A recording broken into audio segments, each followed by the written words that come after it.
A lot has happened with Venezuela since my last video on the topic. Not only has the opposition leader Juan Guaido been removed from office and banned from public office for, I think, 10 years, his immunity from prosecution has now been stripped by the National Assembly. And of course, this opens him up to be locked in prison for all sorts of things, not only his actions over the last couple months trying to agitate in favor of the U.S. And trying to orchestrate some sort of regime change operation. I don't know if they would call it treason down there, but I'm sure they have a law against agitating for regime change. But also the typical way that in Latin American countries that they deal with dissenters is, well, and I think other countries, is they bring them up on corruption charges that, are often conveniently enforced corruption laws or trumped-up charges. In a lot of countries, you have situations, kind of like the U.S., where all the politicians are corrupt. It's just the corruption statutes are used to selectively enforced to crack down on people that the government doesn't like. So everybody can be as corrupt as they want as long as they don't advocate for regime change.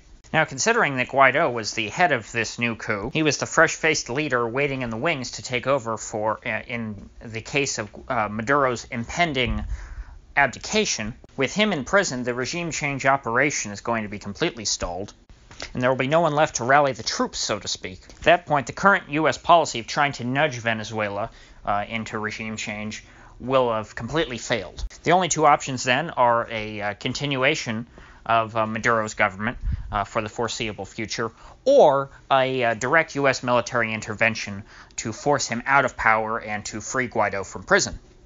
Now, while I think it's perfectly not reasonable, but it would be understandable for the U.S. to use the arrest of Guaido as casus belli in this case, I think the U.S. is still, thankfully, somewhat resistant to putting troops on the ground in Venezuela because they know that could lead to significant blowback against the U.S. Because unlike, countries in the Middle East that are thousands of miles away and are nowhere near the U.S., things that happen in South America actually can affect people in North America. Putting aside all international ramifications of an invasion of Venezuela, which we'll get to later, the refugee crisis that could be created by the destabilization of Venezuela could be somewhat similar to what we've seen in Europe over the last few years as a result of the destabilization of Syria and Libya.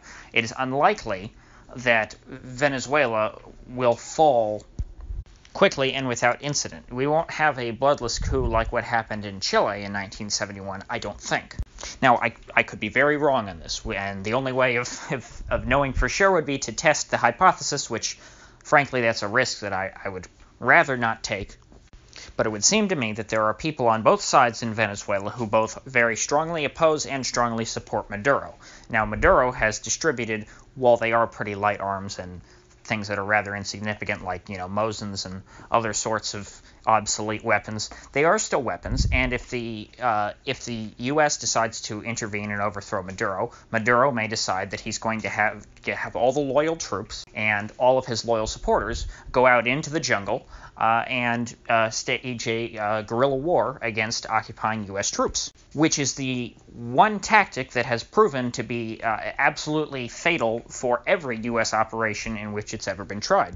Ragtag militias have defeated the U.S. in both Vietnam and Afghanistan.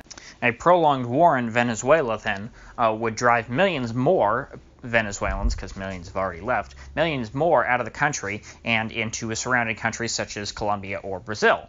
But of course, they won't stop there, because not only will that, somewhat destabilize those countries if they have an influx of millions of people, but a lot of them will try and move further north to try and get to an actual rich country like the U.S., where their lives may be significantly better than they were in Venezuela. And considering that the U.S. will at that point be responsible for the severity of the crisis in Venezuela, how could they reasonably turn away all those refugees? I hypothesize it would be politically impossible for any president, even Donald Trump, to start a war and then turn away the refugees from that war.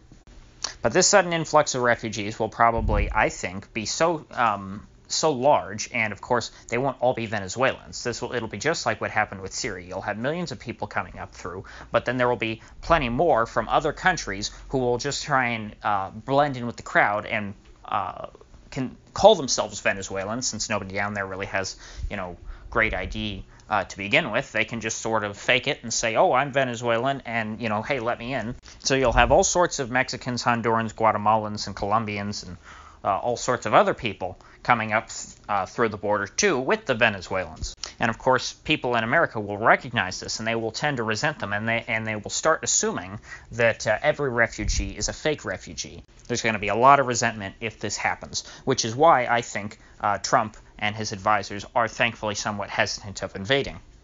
Now, the refugees are not the only risk. Russia and China have been flying in a very small amount of military advisors into the country, special operations folks, and they, right now, I see them more as human shields than anything else.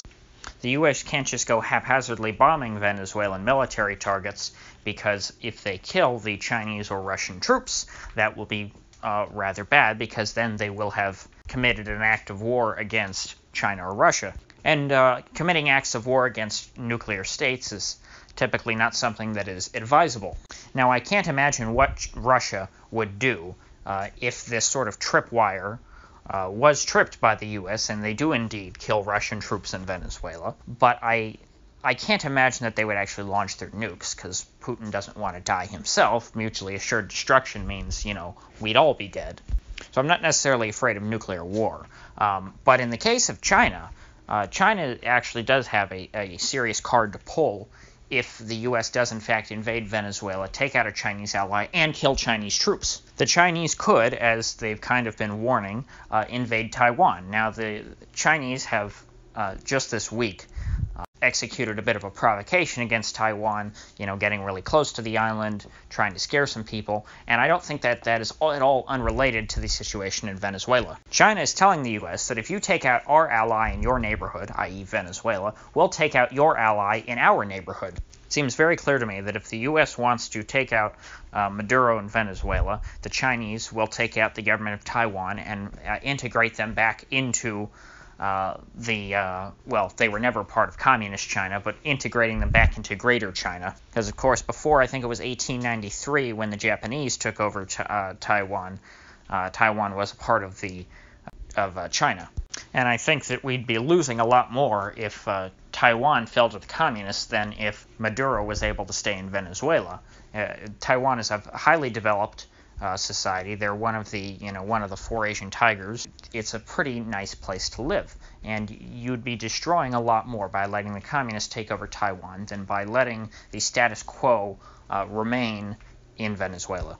Because in all actuality, the policies of Guaido are not somehow all that different from Maduro. It's not like Venezuela is going to become some kind of capitalist paradise, and there's going to be, 5% taxes on everything, and they're going to have free trade and a stable currency, and, the welfare state's going to disappear, and everyone's going to get rich. That's not going to happen.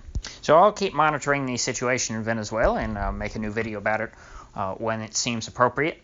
If you gained anything of value from this video, I'd appreciate you clicking that like button and subscribing, because I do upload every day, and I hope to see you all back here tomorrow.